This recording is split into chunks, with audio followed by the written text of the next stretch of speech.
Hello everyone, welcome to RM classes. आज हम start करने जा रहे हैं क्लास 10th के एमसीक्यूज, जिसमें हम फिजिक्स का जो आपका चैप्टर है इफेक्ट्स ऑफ इलेक्ट्रिक करंट, इसके एमसीक्यूज लेने वाले हैं। तो इस वीडियो में है total 25 MCQs with explanation. Concepts भी हम क्लियर करेंगे so that you can solve other than these MCQs अगर इसी टॉपिक से रिलेटेड आते हैं। तो चलिए स्टूडेंट स्टार्ट करते हैं फर्स्ट एमसीक्यू से। सो बिफोर स्टार्टिंग मैं आपसे अगेन रिक्वेस्ट करूंगी, अगर आप नए हैं चैनल में तो प्लीज चैनल को सब्सक्राइब करिए और अपने फ्रेंड्स के साथ भी शेयर करिए। तो फर्स्ट क्वेश्चन है students, the direction of magnetic field due to electric current is decided by. तो जो डायरेक्शन बताता है मैग्नेटिक फील्ड का, अगर इलेक्ट्रिक करंट, कोई करंट कैरिंग वायर है, suppose this is the current carrying wire, तो आप कैसे बताएंगे कि मैग्नेटिक फील्ड का डायरेक्शन कहाँ है। इस चैप्टर में हम जो पढ़ने वाले हैं वो हम पढ़ने वाले हैं करंट एंड मैग्नेटिज्म का रिलेशन, मैग्नेटिक फील्ड जनरेट होने का रिलेशन। ठीक है, तो एक करंट कैरिंग वायर अपने चारों तरफ क्या करता है, मैग्नेटिक फील्ड रखता है वो, तो उसके पास मैग्नेटिक फील्ड होता है।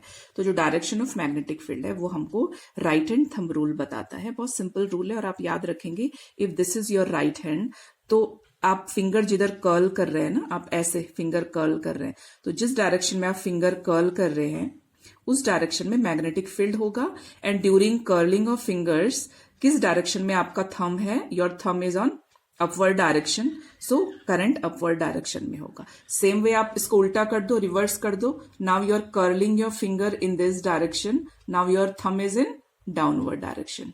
ठीक है, बस इतना सिंपल रूल है ये इसको याद रखना है आपको।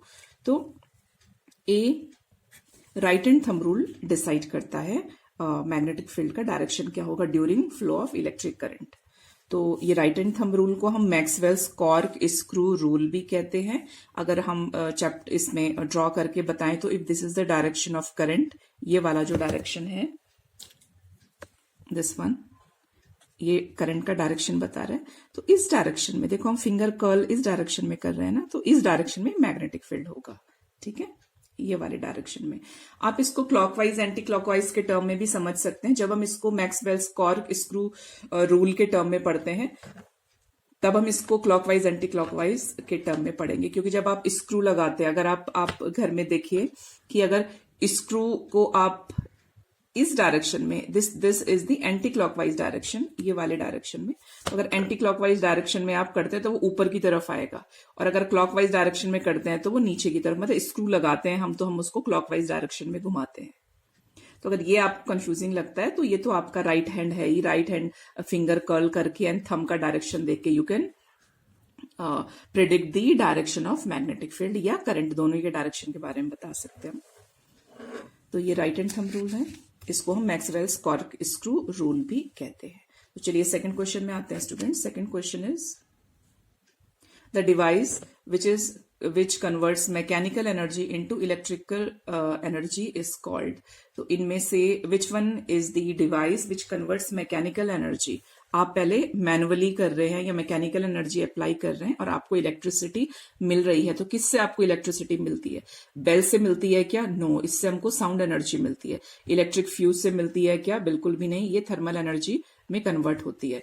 इलेक्ट्रिक मोटर से मिलती है? नो, इलेक्ट्रिक मोटर से तो उल्टा होता है, मींस इलेक्ट्रिकल एनर्जी आप देते हैं और आपको मैकेनिकल एनर्जी मिलती है। इसका मतलब this is the answer, electric generator. Electric generator में हम मैकेनिकल वर्क करते हैं और हमको इलेक्ट्रिकल एनर्जी मिलती है। So this is the answer, और इसका जो एक्सप्लेनेशन होगा वो ये इसका एक्सप्लेनेशन है कि जो इलेक्ट्रिक जनरेटर है उसमें मैकेनिकल एनर्जी यूज्ड होती है टू रोटेट कॉयल। हम ये coil, this is the setup, ये आपने पढ़ा है टेक्स्ट बुक में है ये, और ये इंपॉर्टेंट भी है। ये आपके मैग्नेट हैं, दो ये मैग्नेट हैं, यहाँ पे कॉयल है, ABCD कॉयल है हमारी, ये ब्रशेज हैं, ठीक है, और ये कनेक्ट है हमारा ऐसे करंट फ्लो करने के लिए। दिस इज आपका कंडक्शन का वायर है ये, ये हमारा एक्सेल है, मैंने एक्सेल लिखा है यहाँ पे, दिस इज एक्सेल। इसको घुमाना होता है बाय एनी मीन्स। तो अब आपके मशीन्स का यहाँ पे कुछ मैकेनिज्म होता है जिससे इसको घुमाते हैं, means you are providing mechanical energy. और यहाँ पे ये जो कॉयल है हमारा, ये मैग्नेटिक फील्ड लाइंस को क्रॉस करके ऐसे आपके ऐसे रहता है, पहले पैरेलल रहता है तो इसको परपेंडिकुलर होना पड़ता है, परपेंडिकुलर होके कट करता है, तो परपेंडिकुलर ये आपका इस डायरेक्शन में ऐसे होता रहता है, तो ये इलेक्ट्रिक करंट प्रोड्यूस करता है। तो यहाँ पे मैकेनिकल एनर्जी दे रहे हैं आप और आपको इलेक्ट्रिकल एनर्जी मिल रही है। तो चलिए नेक्स्ट क्वेश्चन देखते हैं, third question. 1 MA milli ampere है स्टूडेंट्स। ये तो मिली के लिए जो हम आपका मल्टीपल यूज करते हैं वो 10 की पावर -3 होता है, तो दिस इज द आंसर। ये हमने आप ऐसे लिख सकते हैं, 1 milli ampere is equal to 10 की पावर -3 एम्पियर। फोर्थ क्वेश्चन में आते हैं। Fourth question is 1 watt is equal to, तो इसको समझते हैं पहले। Fourth question, 1 watt is equal to, तो what is the unit of P यहाँ पे, और पावर की यूनिट है, power is rate of work done, कितना जल्दी, कितना स्लो, कितने सेकंड में वर्क डन हो रहा है, तो दिस इज द यूनिट। अब यहाँ पे आप देख सकते हैं कि this is a formula W divided by T, तो इसका यूनिट क्या होगी, जूल पर सेकंड होगी, तो ए जो ऑप्शन है वो जूल पर सेकंड है। यहाँ पे फोर्थ था जूल पर second, A, this is the answer. Fifth question में आते हैं स्टूडेंट्स, इलेक्ट्रिक पावर। अब पी को आप बहुत सारे टर्म्स में हम इसको कन्वर्ट कर सकते हैं पावर को, तो यहाँ पे जो ऑप्शंस दिए हुए हैं उनके हम देखते हैं हम कैसे कन्वर्ट करेंगे। तो power is equal to work done, rate of work done, तो W is equal to V और Q के टर्म में ये रिलेशन होता है। आपने पोटेंशियल डिफरेंस में पढ़ा है कि V पोटेंशियल डिफरेंस क्या होता है, कितना वर्क डन करना पड़ा टू कैरी 1 कूलाम चार्ज, तो W इज इक्वल टू हो जाएगा VQ, so we can put value of W VQ, तो P is equal to VQ divided by T, इसका मतलब D इसका ऑप्शन है। तो फिफ्थ क्वेश्चन में ऑप्शन इज D। फिर सिक्स क्वेश्चन भी ऐसे ही आपके कि 1 किलो, ये इंपॉर्टेंट है स्टूडेंट, इस पे ध्यान देंगे। सिक्स जो क्वेश्चन है, 1 किलोवाट आवर को जूल में कन्वर्ट करने के लिए, ये 1 मार्क का शॉर्ट आंसर क्वेश्चन भी आता है और ये MCQs भी आ सकते हैं। तो 1 kilowatt hour is equal to कितना जूल, तो चलिए हम कन्वर्ट करके देखते हैं। Six question, 1 kilowatt hour is equal to कितना जूल, तो किलो के लिए जो मल्टीपल है वो 10 की पावर 3 है, तो क्या बन गया हमारा ये बन गया 1 आपका किलो 10 की पावर 3 वॉट आवर। अब आवर को हम सेकंड्स में कन्वर्ट करेंगे, तो सेकंड्स होंगे 3600 सेकंड्स, और इसको हम अरेंज करेंगे तो 3.6 इंटू 10 की पावर 6 हमको जूल सेकंड मिल जाएगा। ठीक है, तो यहाँ पे सॉरी ये वॉट है, ये हमको वॉट और सेकंड मिल जाएगा, तो वॉट मतलब P इंटू टी मिल गया हमको, तो P इंटू टी होता है W, P is equal to W by T, तो W is equal to P into T, तो यहाँ पे P वॉट इंटू टी ये जूल ही होता है, वर्क होता है ये, इसलिए यहाँ पे जूल आ जाएगा, तो B ऑप्शन होगा 3.6 इंटू 10 की पावर 6 जूल, ये आपको लर्न करना है, ये इंपॉर्टेंट है। चलिए seventh question. Seventh question is the deflection of a pointer in is on either side of zero mark, ये होता है गैल्वेनोमीटर में। ठीक है, तो इसका आंसर होगा गैल्वेनोमीटर। तो ये कैसे करता है, गैल्वेनोमीटर प्रेजेंस डिटेक्ट करता है। 7 गैल्वेनोमीटर, सी आंसर होगा, it detect presence of electric current. 8th question देखते हैं स्टूडेंट्स। 8th क्वेश्चन है, if potential difference across wire is 2 volt, current है इसमें 1 एम्पियर, तो पावर बताइए। P हमको VNI की हेल्प से बताना है। तो अगेन जो 8th क्वेश्चन है इसमें हमको V दिया हुआ है 2 वोल्ट, I दिया हुआ है 1 ampere, P is equal to W by T होता है, W is equal to VQ, अभी ऊपर हमने देखा था W is equal to VQ, Q by T I होता है, तो ये एक्सप्रेशन बन जाएगा P is equal to VI। V हमको मालूम है 2 इंटू I मालूम है 2, तो आंसर विल बी 2 वाट, तो सी आंसर होगा इसका। 9th क्वेश्चन देखेंगे स्टूडेंट्स। तो 9th क्वेश्चन में आपको थोड़ा सा फिगर ब्लर्ड है, मैं इसको भी क्लियर करती हूँ। 9th क्वेश्चन है ये,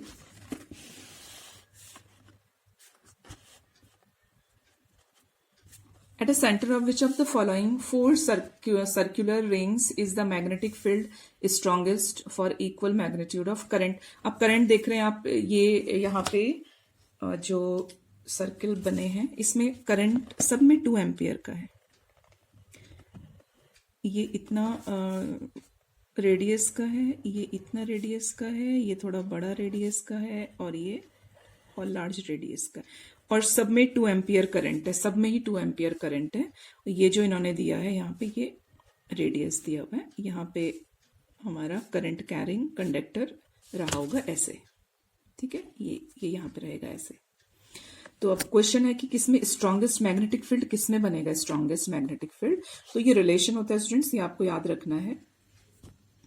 ये magnetic field increases as the distance from wire decreases, जितना क्लोज होगा वायर के एरिया वहां पे मैग्नेटिक फील्ड ज्यादा स्ट्रांग होगा।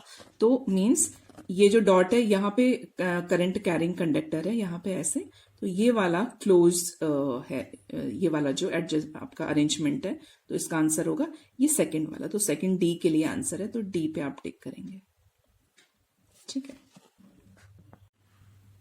चलिए 10th क्वेश्चन देखते हैं। Which of the following is used to find the direction of magnetic line of force around a conductor. तो इनमें bar magnet no, magnetic needle yes, disc magnet no, spherical magnet no. तो magnetic needle जो है वो आपका direction of magnetic जो lines of force हैं around conductor उसको डिटेक्ट करने के लिए हेल्प करती है। कैसे हेल्प करती है स्टूडेंट्स, वो देखेंगे ऐसे। देखो अभी हमने राइट हैंड थंब रूल भी देखा था, तो उसके अकॉर्डिंग भी आप इसको गैस कर सकते हैं। तो यहाँ पे आप देख रहे हैं कि ये जो मैंने बनाया है ये करंट कैरिंग कंडक्टर है and this is the direction of current यहाँ पे। तो अगर डाउनवर्ड डायरेक्शन होता है, राइट हैंड थंब रूल में क्या आपसे कहा था, अगर डाउनवर्ड डायरेक्शन है तो लाइन आपके मैग्नेटिक फील्ड लाइंस ऐसे कर्ल होंगी, देखो इस डायरेक्शन में कर्ल होंगी। ये वाला डायरेक्शन कैसा है, क्लॉकवाइज डायरेक्शन, ये वाला क्लॉकवाइज डायरेक्शन है, ये थंब है मेरा डाउनवर्ड डायरेक्शन में, तो ये डाउनवर्ड डायरेक्शन में करंट बता रहा है और ये क्लॉकवाइज डायरेक्शन में, तो ये आपका इस डायरेक्शन में डिफ्लेक्शन होगा इसका, ठीक है। क्योंकि अभी यहाँ पे निडल नॉर्थ पे हम उसको अरेंज करते हैं ना, तो यहाँ पे नॉर्थ से ईस्ट डायरेक्शन में बता रहा है। तो अगर ये डायरेक्शन में नॉर्थ में आपको कंफ्यूजन हो रहा है तो आप ऐसा देख सकते हैं, देखो दिस इज नॉर्थ, ऊपर के डायरेक्शन में ये नॉर्थ होता है ऊपर, तो अगर नॉर्थ है तो ईस्ट नॉर्थ के किधर होता है, ये इस डायरेक्शन में राइट साइड को, तो ईस्ट की तरफ। अगर हम नॉर्थ ईस्ट वेस्ट के टर्म में अगर कहें, क्योंकि ये एक्सपेरिमेंट आपका ईस्ट वेस्ट के टर्म में है, तो यहाँ पे हम ऐसे देखेंगे इसको। सेम वे अपवर्ड डायरेक्शन में है तो फिर से कहा था फिंगर कर्ल करनी है आपको, और थंब किधर होगा अपवर्ड डायरेक्शन में, तो फिंगर कर्ल किधर हो रही है एंटी क्लॉकवाइज, ये ऐसे एंटी क्लॉकवाइज कर्ल हो रही है, तो ये वेस्ट डायरेक्शन में। तो इसलिए मैग्नेटिक निडल डिफ्लेक्शन का डायरेक्शन मैग्नेटिक फील्ड का बताता है अगर कोई वायर करंट कैरी कर रहा है तो। 11th क्वेश्चन देखते हैं। A galvanometer can be used to measure only DC, only AC, both DC and AC potential difference. तो गैल्वेनोमीटर करंट के डिटेक्शन के लिए यूज होता है। अब डायरेक्ट करंट के लिए होता है या ऑल्टरनेट करंट के लिए, दिस इज द क्वेश्चन। तो इन जनरल अभी जो आपके 10th स्टैंडर्ड के लिए है वो आपका आंसर होगा ओनली डीसी, बोथ नहीं होगा आपका।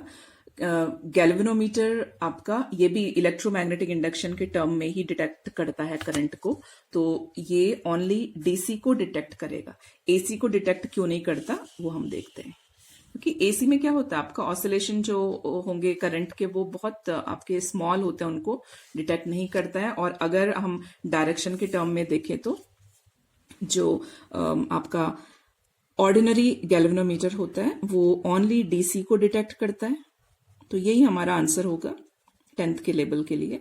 क्यों करता है, क्योंकि डायरेक्शन ऑफ करंट रिवर्स्ड होता है, so the direction of magnetic field भी रिवर्स्ड होता रहता है एसी करंट में। तो this is for AC current, ये जो हम एक्सप्लेनेशन दे रहे हैं ना, this is for AC current, ठीक है, this is for AC current. क्यों नहीं होता उसका एक्सप्लेनेशन है ये। तो इस केस में क्या होता है, नेट मैग्नेटिक फील्ड प्रोड्यूस जो होता है वो जीरो हो जाता है एसी के केस में, इसलिए वो एसी को डिटेक्ट नहीं कर पाता। एसी के डिटेक्शन के लिए फिर आपके डिफरेंट डिवाइसेस होते हैं जिनको हम इलेक्ट्रो डायनामोमीटर कहते हैं, वो एसी का डिटेक्शन करते हैं। तो जो आंसर है बोथ डीसी एसी वो आपके लेबल में नहीं होगा, you will tick only this, only DC. ठीक है, तो इसमें ए आपका आंसर होगा only DC।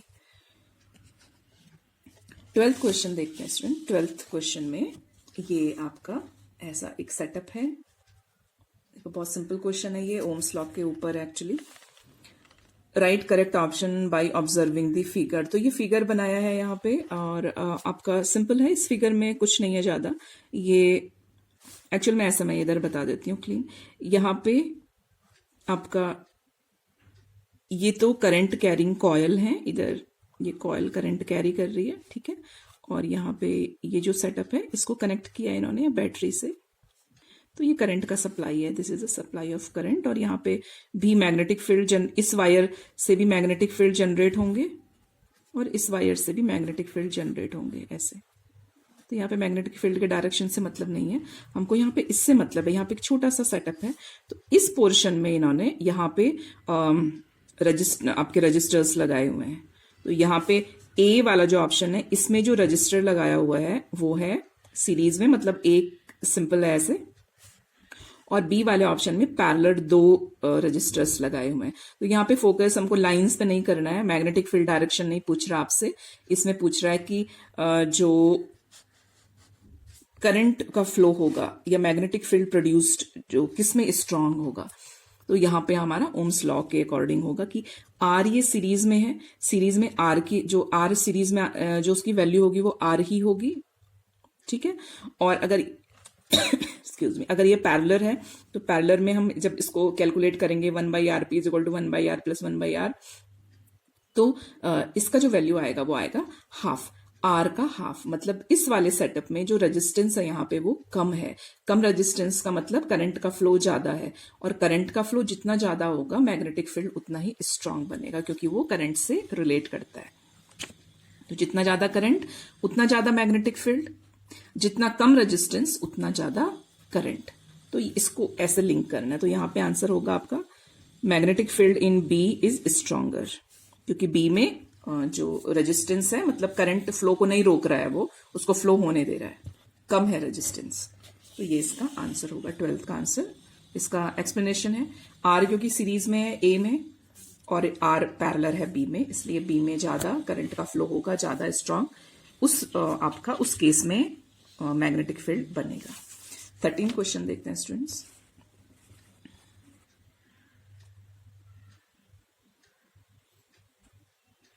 This is the 13 question, this is the setup, और ये एक इंपॉर्टेंट क्वेश्चन है, मीन्स बहुत डिफरेंट वेज से ये क्वेश्चन आता है। तो इसको देखते हैं।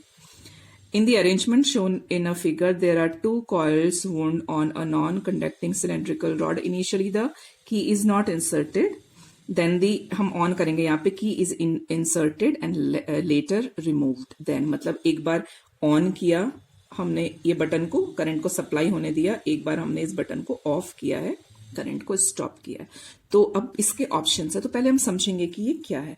तो ये जो सेटअप है आपका, ये फैराडेज लॉ के अकॉर्डिंग ये इलेक्ट्रोमैग्नेटिक इंडक्शन बता रहा है, मतलब कि इस पे तो कोई करंट नहीं है, मतलब इस पे तो कोई बैटरी का या कोई करंट का सेटअप नहीं है, इस पे सेटअप है, और ये दोनों बहुत क्लोज रखे हैं। तो मींस जब जब इस वाले सेटअप में करंट फ्लो होगा, ये इस वाले, क्योंकि ये भी कंडक्टिंग वायर है तो इसको भी इन्फ्लुएंस करेगा, इसको भी इन्फ्लुएंस करेगा, तो इसमें भी आपका करंट का डिटेक्शन होगा। यहाँ पे गैल्वेनोमीटर लगा है, वो करंट को डिटेक्ट करेगा कि करंट एक पर्टिकुलर डायरेक्शन से आ रहा है, ठीक है। क्योंकि इसमें भी मैग्नेटिक फ्लक्स जनरेट होगा, इसमें भी मैग्नेटिक फील्ड लाइंस जनरेट होंगी, and due to generation of magnetic field line, ये wire though it is not connected to electric circuit, it will show deflection in galvanometer, which means कि इसमें भी current flow हो रहा है, ठीक है।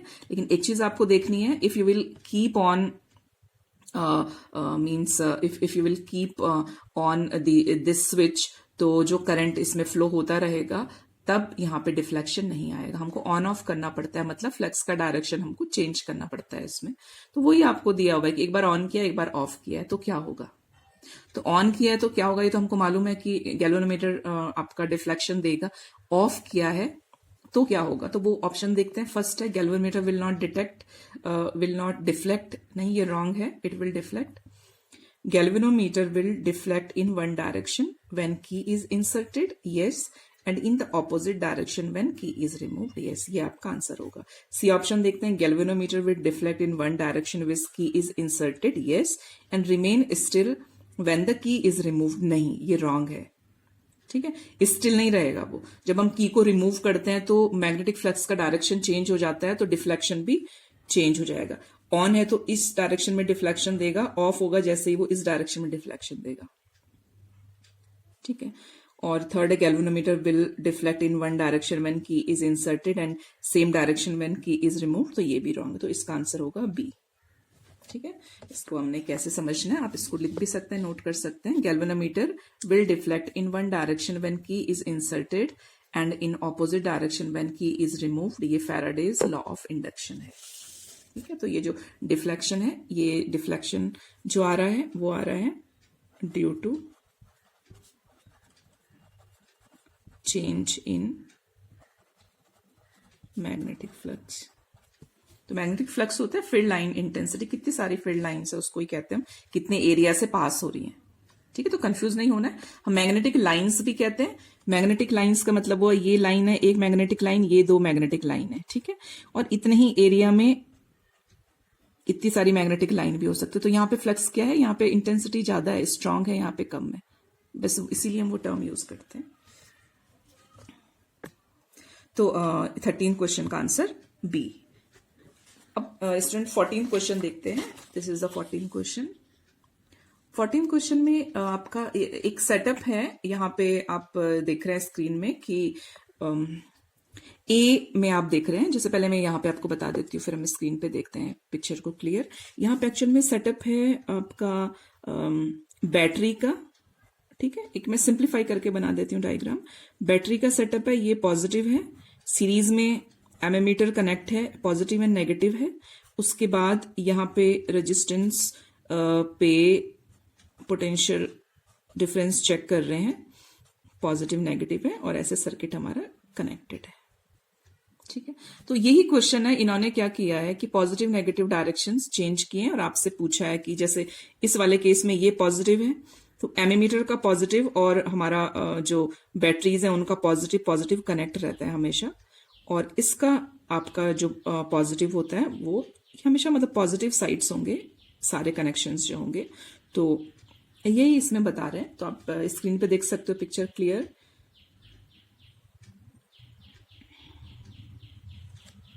ठीक है, positive negative positive negative positive negative का आपको क्या याद रखना है कि पॉजिटिव और एमीमीटर का पॉजिटिव एक डायरेक्शन में होना चाहिए, वोल्टमीटर एमीमीटर का पॉजिटिव एक डायरेक्शन में होना चाहिए। तो सारे पॉजिटिव्स जो एक डायरेक्शन में है, एक साइड है, वो सी के केस में, तो आंसर होगा इसमें सी।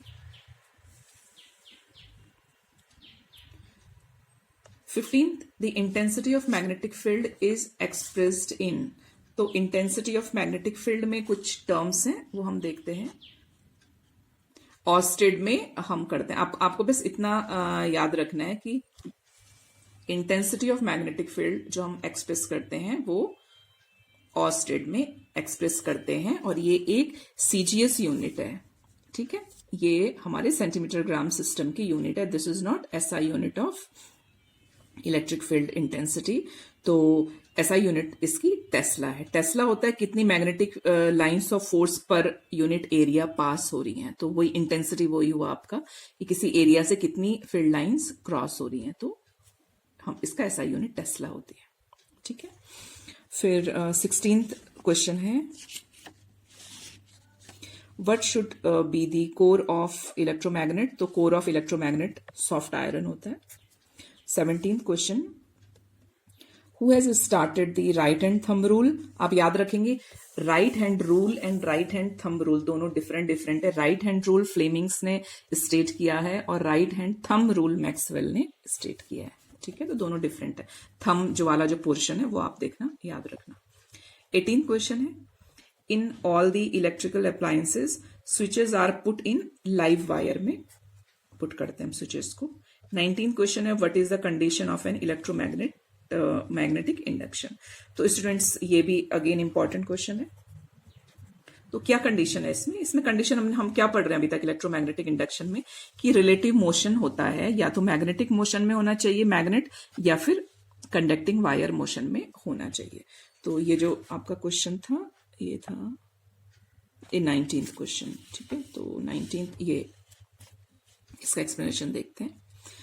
There must be a relative motion between the coil of wire and the magnet, ठीक है। पूरे चैप्टर में हम यही पढ़ रहे हैं कि दोनों में एक में मोशन होना चाहिए, रिलेटिव मोशन होना चाहिए दोनों में। रिलेटिव मतलब with reference to wire to the magnet. तो इसका आंसर 19th का आंसर डी होगा। तो चलिए 20th क्वेश्चन देखते हैं। No force acts on a current carrying conductor when it is placed parallel to magnetic. ये आप डीसी मोटर में भी देखते हैं, जब पैरेलल होता है तो no force act on current carrying conductor when it is placed parallel to magnetic field. ये पैरेलल होता है तो कोई फोर्स एक्ट नहीं करता, परपेंडिकुलर होता है तो फोर्स एक्ट करता है और स्टार्ट होती है मोटर। तो यहाँ पे ये 20th क्वेश्चन था। 21st क्वेश्चन देखते हैं students. This is the 21st question. What is that instrument which can detect presence of electric current in a circuit. तो detection of electric current galvanometer करता है। Which device produces the electric current. ये भी अच्छा question है। देखिए इनमें से कौन सी डिवाइस इलेक्ट्रिक करंट प्रोड्यूस करती है, तो ये जनरेटर करता है। What is electromagnetic induction. तो ये अच्छा क्वेश्चन है ये भी। इलेक्ट्रोमैग्नेटिक इंडक्शन भी अगेन ये सिमिलर क्वेश्चन आया था कि producing induced current in a coil due to relative motion. तो यही हमको याद रखना है, relative motion between magnet and coil. 24th question है student. What happens to the current in short circuit. Short circuit क्यों होते हैं, क्या होता है, करंट इंक्रीज हो जाता है, हैविली इंक्रीज हो जाता है तो मेल्ट कर देता है, फ्यूज को शॉर्ट सर्किट हो जाता है। अब ये जो 25th क्वेश्चन है, ये क्वेश्चन ऑलमोस्ट सारे बोर्ड्स के सारे ही आपके क्वेश्चंस में आता है। अगेन ये एमसीक्यू के टर्म में आया है, ये आपका शॉर्ट आंसर के टर्म में भी आता है। तो इसको हम देखते हैं properly. An alpha particle is diverted towards west. तो ये एक अल्फा पार्टिकल है स्टूडेंट्स, यहाँ पे अल्फा पार्टिकल है, positively charged particle. Alpha particles are positively charged particles, ये मालूम है आपको। बीटा होता तो ये नेगेटिव चार्ज होता, एंड अगर ये गामा है तो ये न्यूट्रल है। तो हमको अभी इन दो से मतलब है। पॉजिटिव चार्ज है मींस इसका जो डायरेक्शन, जिस डायरेक्शन में, उसी डायरेक्शन में आई का भी डायरेक्शन होगा। बीटा होता तो हम फिर ऑपोजिट डायरेक्शन में आई लेते हैं। अगर ये इस डायरेक्शन में जा रहा है तो हम इस डायरेक्शन में करंट को लेते हैं, ठीक है। इसलिए अल्फा दिया है इन्होंने। तो अल्फा पार्टिकल का जो डिफ्लेक्शन है क्वेश्चन में, this is the question. Diverted towards west. तो ये वेस्ट की तरफ डाइवर्ट हो रहा है, मतलब आई का जो करंट, आपका करंट का डायरेक्शन भी यही है, वेस्ट की तरफ है डायरेक्शन। ये है नॉर्थ, साउथ, वेस्ट, ईस्ट, ठीक है। West is deflected towards north. तो ये इधर वेस्ट की तरफ जा रहा है और डिफ्लेक्शन किधर शो कर रहा है, ये नॉर्थ की तरफ। डिफ्लेक्शन का मतलब हुआ कि फोर्स इसको, ये जो एक्सपीरियंस कर रहा है वो टुवर्ड्स नॉर्थ, ये फोर्स एक्सपीरियंस कर रहा है। The field is magnetic, what will be the direction of field. तो मैग्नेटिक फील्ड का डायरेक्शन बताना है हमने इसमें। तो इसमें आएगा student Fleming's left hand rule. तो ये आपका लेफ्ट हैंड है, ठीक है। फ्लेमिंग्स लेफ्ट हैंड रूल, यहाँ पे मैंने ऐसे ड्रॉ भी किया हुआ है। इसमें आप क्या करेंगे, अपने 4 फिंगर, मिडिल फिंगर और थंब को ऐसे अरेंज करेंगे, 90 डिग्री एक दूसरे के परपेंडिकुलर होंगे। ये इस डायरेक्शन में, एग्जैक्टली ऐसे डायरेक्शन में। तो ये करंट के लिए है, ये बी मैग्नेटिक फील्ड के लिए, and this is the direction of force. अब इस केस में जो हमको बता रहे हैं, जो कंडीशंस हैं, वो है जो आई का डायरेक्शन है वो वेस्ट की तरफ है, ठीक है। तो आई का डायरेक्शन यहाँ पे वेस्ट की तरफ है। तो ये ऐसे करके आएगा, यहाँ पे आई का डायरेक्शन, हाँ ये आई है, ठीक है। यहाँ पे ये आई है, ये आई का डायरेक्शन मैं वेस्ट इधर कर रही हूँ। अगर आप इंडिया का मैप इमेजिन करो तो ये वेस्ट आपका, ये आई का डायरेक्शन है, ठीक है, इधर वेस्ट के डायरेक्शन में। और ये हमारा नॉर्थ के डायरेक्शन में, यहाँ पे लिख रही हूँ दिस इज फोर्स, ये फोर्स के लिए है, ये ऊपर फोर्स के लिए है, ठीक है, ऐसे। तो अगर ये इस डायरेक्शन में है और ये आपका फोर्स नॉर्थ के डायरेक्शन में है, तो जो आई का डायरेक्शन होगा वो अपवर्ड होगा, यानी मीन्स स्लाइटली ये जो पार्टिकल है हमारा ये अपवर्ड डायरेक्शन में। डिफ्लेक्शन इसका मैग्नेटिक फील्ड, डिफ्लेक्शन तो नॉर्थ के डायरेक्शन में है, मैग्नेटिक फील्ड का डायरेक्शन जो होगा वो अपवर्ड डायरेक्शन में होगा, डाउनवर्ड। आप देखें ये वाली जो फिंगर है मैग्नेटिक फील्ड के लिए, ये अपवर्ड डायरेक्शन में आएगी। अगर ये ऐसे आएगी तो ये अपवर्ड डायरेक्शन में आएगी, ठीक है, तो अपवर्ड डायरेक्शन में होगा। बीटा होगा तो ये डाउनवर्ड डायरेक्शन में होगा, तो इसका आंसर होगा अपवर्ड डायरेक्शन। तो स्टूडेंट्स, ये चैप्टर के एमसीक्यूज कंप्लीट होते हैं। नेक्स्ट चैप्टर के एमसीक्यूज लेके मैं जल्दी मिलती हूँ आपको।